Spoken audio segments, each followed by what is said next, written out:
प्रभु की स्तुति। आप इस चैनल को रोजाना सुनकर 1 साल में बाइबल पढ़ सकते हैं। Please subscribe and support. आज के बाइबल अध्याय। यहेजकेल भविष्यवक्ता की पुस्तक अध्याय 43। यहेजकेल भविष्यवक्ता की पुस्तक अध्याय 43। फिर वह मुझको उस फाटक के पास ले गया जो पूर्वमुखी था। तब इस्राएल के परमेश्वर का तेज पूर्व दिशा से आया और उसकी वाणी बहुत से जल की घरघराहट से हुई और उसके तेज से पृथ्वी प्रकाशित हुई। और यह दर्शन उस दर्शन के तुल्य था जो मैंने उसे नगर के नाश करने को आते समय देखा था, और उस दर्शन के समान जो मैंने कबार नदी के तीर पर देखा था, और मैं मुंह के बल गिर पड़ा। तब यहोवा का तेज उस फाटक से होकर जो पूर्वमुखी था भवन में आ गया। तब आत्मा ने मुझे उठाकर भीतरी आंगन में पहुंचा दिया और यहोवा का तेज भवन में भर गया। तब मैंने एक जन का शब्द सुना जो भवन में से मुझसे बोल रहा था, और वह पुरुष मेरे पास खड़ा था। उसने मुझसे कहा, हे मनुष्य के संतान, यहोवा की यह वाणी है, यह तो मेरे सिंहासन का स्थान और मेरे पाँव रखने की जगह है, जहां मैं इस्राएल के बीच सदा वास किया रहूंगा।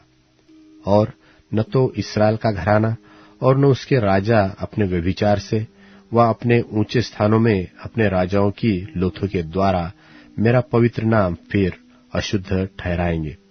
वे अपनी डेवढ़ी मेरी डेवढ़ी के पास और अपने द्वार के खंभे मेरे द्वार के खंभों के निकट बनाते थे, और मेरे और उनके बीच केवल भीत ही थी, और उन्होंने अपने घिनौने कामों से मेरा पवित्र नाम अशुद्ध ठहराया था।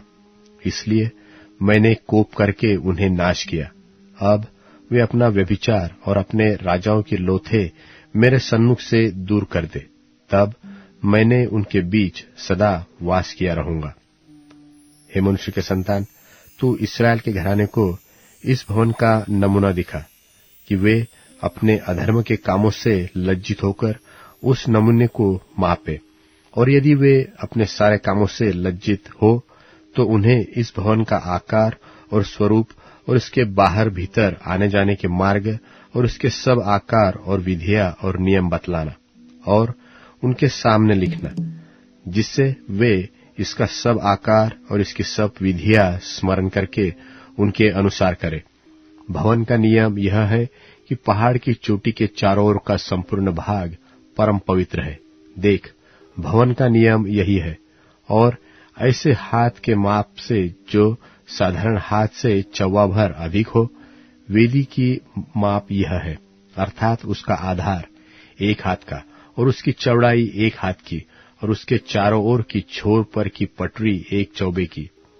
और वेदी की ऊंचाई यह है, भूमि पर धरे हुए आधार से लेकर निचली कुर्सी तक 2 हाथ की ऊंचाई रहे, और उसकी चौड़ाई हाथ भर की हो, और छोटी कुर्सी से लेकर बड़ी कुर्सी तक 4 हाथ हो, और उसकी चौड़ाई हाथ भर की हो, और ऊपरला भाग 4 हाथ ऊंचा हो, और वेदी पर जलाने के स्थान के 4 सिंग ऊपर की ओर निकले हो, और वेदी पर जलाने का स्थान चौकोर अर्थात 12 हाथ लंबा और 12 हाथ चौड़ा हो, और निचली कुर्सी 14 हाथ लंबी और 14 चौड़ी हो, और उसके चारों ओर की पटरी आधे हाथ की हो, और उसका आधार चारों ओर हाथ भर का हो, उसकी सीढ़ी उसकी पूर्वी ओर हो।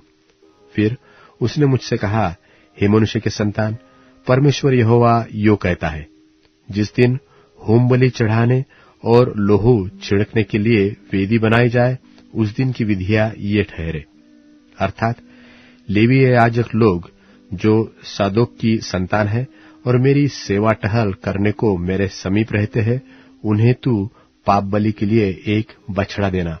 परमेश्वर यहोवा की यही वाणी है। तब तू उसके लोहू में से कुछ लेकर वेदी के चारों सिंगों और कुर्सी के चारों कोनों और चारों ओर की पटरी पर लगाना। इस प्रकार से उनके लिए प्रायश्चित करने के द्वारा उसको पवित्र करना। तब पाप बलि के बछड़े को लेकर भवन के पवित्र स्थान के बाहर ठहराए हुए स्थान में जला देना, और दूसरे दिन एक निर्दोष बकरा पाप बलि करके चढ़ाना। और जैसे बछड़े के द्वारा वेदी पवित्र की जाए, वैसी ही वह इस बकरे के द्वारा भी पवित्र की जाएगी। जब तू उसे पवित्र कर चुके, तब एक निर्दोष बछड़ा और एक निर्दोष मेढ़ा चढ़ाना। तू उन्हें यहोवा के सामने ले आना, और याजक लोग उन पर लोन लगाकर उन्हें यहोवा को होम बलि करके चढ़ाए। 7 दिन तक तू प्रतिदिन पाप बलि के लिए एक बकरा तैयार करना, और निर्दोष बछड़ा और भेड़ों में से निर्दोष मेढ़ा भी तैयार किया जाए। 7 दिन तक याजक लोग वेदी के लिए प्रायश्चित करके उसे शुद्ध करते रहे। इसी भांति उसका संस्कार हो, और जब वे दिन समाप्त हो, तब 8वें दिन के बाद ये याजक लोग तुम्हारे होम बलि और मेल बलि वेदी पर चढ़ाएंगे। तब मैं तुमसे प्रसन्न होऊंगा। परमेश्वर यहोवा की यही वाणी है। यहेजकेल भविष्यवक्ता की पुस्तक अध्याय 44। यहेजकेल भविष्यवक्ता की पुस्तक अध्याय 44। फिर वह मुझे पवित्र स्थान के ऊपरी फाटक के पास लौटा ले गया, जो पूर्वमुखी है, और वह बंद था। तब यहोवा ने मुझसे कहा, यह फाटक बंद रहे और खोला न जाए, कोई इससे भी होकर भीतर जाने न पाए, क्योंकि इस्राएल का परमेश्वर यहोवा इससे होकर भीतर आया है। इस कारण यह बंद रहे। केवल प्रधान ही प्रधान होने के कारण मेरे सामने भोजन करने को वहां बैठेगा। वह फाटक के ओसारे से होकर भीतर जाए और इसी से होकर निकले। फिर वह उत्तरी फाटक के पास होकर मुझे भवन के सामने ले गया। तब मैंने देखा कि यहोवा का भवन यहोवा के तेज से भर गया है, और मैं मुंह के बल गिर पड़ा। तब यहोवा ने मुझसे कहा, हे मनुष्य के संतान, ध्यान देकर अपनी आंखों से देख, और जो कुछ मैं तुझसे अपने भवन की सब विधियों और नियमों के विषय में कहूं, वह सब अपने कानों से सुन, और भवन के पैठाव और पवित्र स्थान के सब निकासों पर ध्यान दे। और उन बलवाइयों अर्थात इस्राएल के घराने से कहना, परमेश्वर यहोवा यो कहता है, हे इस्राएल के घराने, अपने सब घृणित कामों से अब हाथ उठा। जब तुम मेरा भोजन अर्थात चर्बी और लोहू चढ़ाते थे, तब तुम बिराने लोगों को, जो मन और तन दोनों के खतनाहीन थे, मेरे पवित्र स्थान में आने देते थे कि वे मेरा भवन अपवित्र करे। और उन्होंने मेरी वाचा को तोड़ दिया, जिससे तुम्हारे सब घृणित काम बढ़ गए। और तुमने मेरी पवित्र वस्तुओं की रक्षा न की, परंतु तुमने अपने ही मन से अन्य लोगों को मेरे पवित्र स्थान में मेरी वस्तुओं की रक्षा करने वाले ठहराया। इसलिए परमेश्वर यहोवा यो कहता है कि इस्राएलियों के बीच जितने अन्य लोग हो, जो मन और तन दोनों के खतनाहीन है, उनमें से कोई मेरे पवित्र स्थान में न आने पाए, परंतु लेवीय लोग, जो उस समय मुझसे दूर हो गए थे, जब इस्राएल लोग मुझे छोड़कर अपनी मूर्तों के पीछे भटक गए थे, वे अपने अधर्म का भार उठाएंगे। परंतु वे मेरे पवित्र स्थान में टहलुए होकर भवन के फाटकों का पहरा देने वाले और भवन के टहलुए रहे।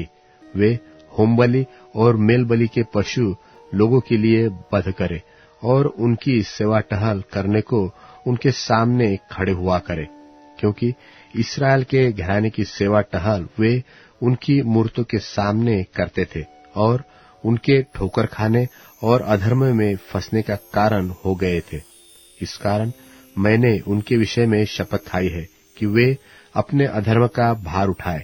परमेश्वर यहोवा की यही वाणी है, वे मेरे समीप न आए, और न मेरे लिए याजक का काम करे, और न मेरी किसी पवित्र वस्तु व किसी परम पवित्र वस्तु को छूने पाए। वे अपनी लज्जा का और जो घृणित काम उन्होंने किए, उनका भी भार उठाए। तो भी मैं उन्हें भवन में की सौंपी हुई वस्तुओं का रक्षक ठहराऊंगा। उसमें सेवा का जितना काम हो और जो कुछ उसमें करना हो, उसके करने वाले वे ही होंगे।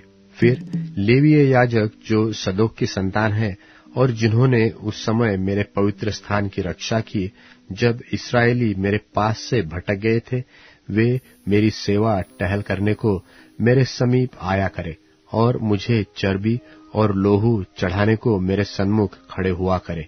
परमेश्वर यहोवा की यही वाणी है, वे मेरे पवित्र स्थान में आया करे और मेरी मेज के पास मेरी सेवा टहल करने को आए और मेरी वस्तुओं की रक्षा करे। और जब वे भीतरी आंगन के फाटकों से होकर जाया करे, तब सन के वस्त्र पहने हुए जाए, और जब वे भीतरी आंगन के फाटकों में व उसके भीतर सेवा टहल करते हो, तब कुछ ऊन के वस्त्र न पहने। वे सिर पर सन की सुंदर टोपियां पहने और कमर में सन की जांघिया बांधे हो। किसी ऐसे कपड़े से वे कमर न बांधे जिससे पसीना होता है। और जब वे बाहरी आंगन में लोगों के पास निकले, तब जो वस्त्र पहने हुए वे सेवा टहल करते थे, उन्हें उतारकर और पवित्र कोठरियों में रखकर दूसरे वस्त्र पहने, जिससे लोग उनके वस्त्रों के कारण पवित्र न ठहरे। और न तो वे सिर मुंडवाए और बाल लंबे होने दे, वे केवल अपने बाल कटाए। और भीतरी आंगन में जाने के समय कोई याजक दाखमधु न पिए। वे विधवा व छोड़ी हुई स्त्री को ब्याह न ले, केवल इस्राएल के घराने के वंश में से कुंवारी व ऐसी विधवा ब्याह ले जो किसी याजक की स्त्री हुई हो। वे मेरी प्रजा को पवित्र अपवित्र का भेद सिखाए और शुद्ध अशुद्ध का अंतर बताए। और जब कोई मुकद्दमा हो, तब न्याय करने को भी वे ही बैठे और मेरे नियमों के अनुसार न्याय करे। मेरे सब नियत पर्वों के विषय भी वे मेरी व्यवस्था और विधियां पालन करे और मेरे विश्राम दिनों को पवित्र माने। वे किसी मनुष्य की लोथ के पास न जाए कि अशुद्ध हो जाए। केवल माता पिता, बेटे बेटी, भाई और ऐसी बहन की लोथ के कारण जिसका विवाह न हुआ हो, वे अपने को अशुद्ध कर सकते हैं। और जब वे अशुद्ध हो जाए, तब उनके लिए 7 दिन गिने जाए और तब वे शुद्ध ठहरे। और जिस दिन वे पवित्र स्थान अर्थात भीतरी आंगन में सेवा टहल करने को फिर प्रवेश करे, उस दिन अपने लिए पाप बलि चढ़ाए। परमेश्वर यहोवा की यही वाणी है। और उनका एक ही निज भाग हो, अर्थात उनका भाग मैं ही हूँ। तुम उन्हें इस्राएल के बीच कुछ ऐसी भूमि न देना जो उनकी निज हो। उनकी निज भूमि मैं ही हूँ। वे अन्न बलि, पाप बलि और दोष बलि खाया करे, और इस्राएल में जो वस्तु अर्पण की जाए वह उनको मिला करे। और सब प्रकार की सबसे पहली उपज और सब प्रकार की उठाई हुई वस्तु जो तुम उठाकर चढ़ाओ, याजकों को मिला करे। और नए अन्न का पहला गूंधा हुआ आटा भी याजक को दिया करना, जिससे तुम लोगों के घर में आशीष हो। जो कुछ अपने आप मरे व फाड़ा गया हो, चाहे पक्षी हो या पशु, उसका मांस याजक न खाए। पतरस की पहली पत्री, 2 अध्याय। इसलिए सब प्रकार का बैर भाव और छल और कपट और डाह और बदनामी को दूर करके नए जन्मे हुए बच्चों की नाई निर्मल आत्मिक दूध की लालसा करो, ताकि उसके द्वारा उद्धार पाने के लिए बढ़ते जाओ। यदि तुमने प्रभु की कृपा का स्वाद चख लिया है, उसके पास आकर, जिसे मनुष्यों ने तो निकम्मा ठहराया, परंतु परमेश्वर के निकट चुना हुआ और बहुमूल्य जीवता पत्थर है, तुम भी आप जीवते पत्थरों की नाई आत्मिक घर बनते जाते हो, जिससे याजकों का पवित्र समाज बनकर ऐसे आत्मिक बलिदान चढ़ाओ जो यीशु मसीह के द्वारा परमेश्वर को ग्राह्य हैं। इस कारण पवित्र शास्त्र में भी आया है कि देखो, मैं सिय्योन में कोने के सिरे का चुना हुआ और बहुमूल्य पत्थर धरता हूँ, और जो कोई उस पर विश्वास करेगा वह किसी रीति से लज्जित नहीं होगा। सो तुम्हारे लिए जो विश्वास करते हो वह तो बहुमूल्य है, पर जो विश्वास नहीं करते उनके लिए जिस पत्थर को राजमिस्त्रियों ने निकम्मा ठहराया था, वही कोने का सिरा हो गया और ठेस लगने का पत्थर और ठोकर खाने की चट्टान हो गया है, क्योंकि वे तो वचन को न मानकर ठोकर खाते हैं, और इसी के लिए वे ठहराए भी गए थे। पर तुम एक चुना हुआ वंश और राज पदधारी याजकों का समाज और पवित्र लोग और परमेश्वर की निज प्रजा हो, इसलिए कि जिसने तुम्हें अंधकार में से अपनी अद्भुत ज्योति में बुलाया है, उसके गुण प्रकट करो। तुम पहले तो कुछ भी नहीं थे, पर अब परमेश्वर की प्रजा हो। तुम पर दया नहीं हुई थी, पर अब तुम पर दया हुई है। हे प्रियो, मैं तुमसे विनती करता हूँ कि तुम अपने आप को परदेशी और यात्री जानकर उन सांसारिक अभिलाषाओं से जो आत्मा से युद्ध करती हैं, बचे रहो। अन्य जातियों में तुम्हारा चाल चलन भला हो, इसलिए कि जिन जिन बातों में वे तुम्हें कुकर्मी जानकर बदनाम करते हैं, वे तुम्हारे भले कामों को देखकर उन्हीं के कारण कृपा दृष्टि के दिन परमेश्वर की महिमा करें। प्रभु के लिए मनुष्यों के ठहराए हुए हर एक प्रबंध के अधीन में रहो, राजा के इसलिए कि वह सब पर प्रधान है, और हाकिमों के क्योंकि वे कुकर्मियों को दंड देने और सुकर्मियों की प्रशंसा के लिए उसके भेजे हुए हैं। क्योंकि परमेश्वर की इच्छा यह है कि तुम भले काम करने से निर्बुद्धि लोगों की अज्ञानता की बातों को बंद कर दो और अपने आप को स्वतंत्र जानो, पर अपनी इस स्वतंत्रता को बुराई के लिए आड़ न बनाओ, परंतु अपने आप को परमेश्वर के दास समझकर चलो।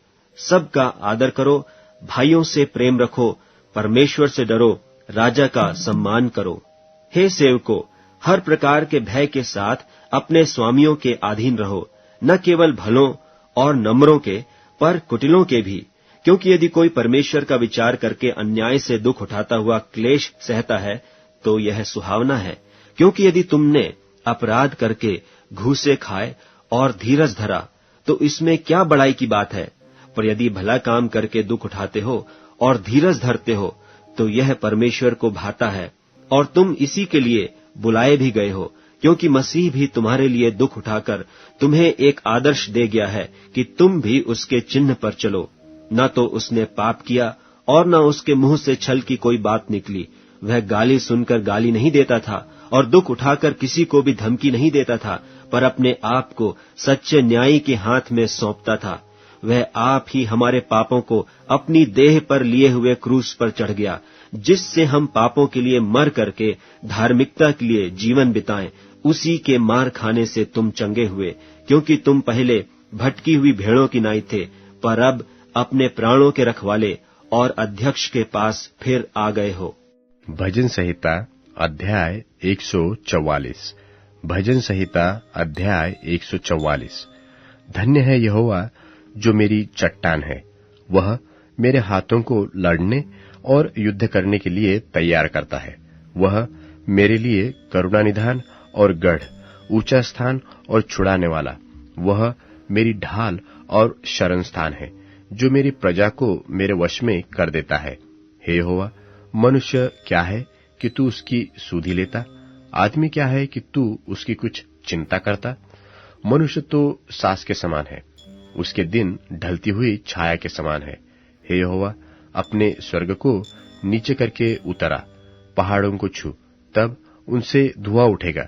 बिजली कड़कड़ाकर उनको तितर बितर कर दे, अपने तीर चलाकर उनको घबरा दे। अपने हाथ ऊपर से बढ़ाकर मुझे महासागर से उबार, अर्थात परदेशियों के वश से छुड़ा। उनके मुंह से तो व्यर्थ बातें निकलती है और उनके दाहिने हाथ से धोखे के काम होते हैं।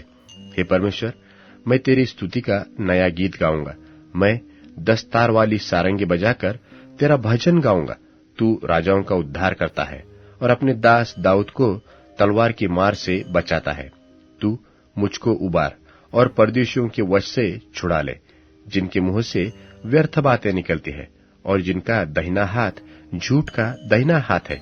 जब हमारे बेटे जवानी के समय पौधों की नाई बढ़ते हुए हो और हमारी बेटियां उन कोनों वाले पत्थरों के समान हो जो मंदिर के पत्थरों की नाई बनाए जाए, जब हमारे खत्ते भरे रहे और उनमें भांति भांति का अन्न धरा जाए और हमारी भेड़ बकरियां हमारे मैदानों में हजारों हजार बच्चे जने, जब हमारे बैल खूब लदे हुए हो, जब हमें विघ्न न हो और न हमारा कहीं जाना हो और न हमारे चौकों में रोना पीटना हो, तो इस दशा में जो राज्य हो वह क्या ही धन्य होगा, जिस राज्य का परमेश्वर यहोवा है। वह क्या ही धन्य है। अब Amazon music, tune in, Spotify और YouTube म्यूजिक में उपलब्ध है। Please follow it.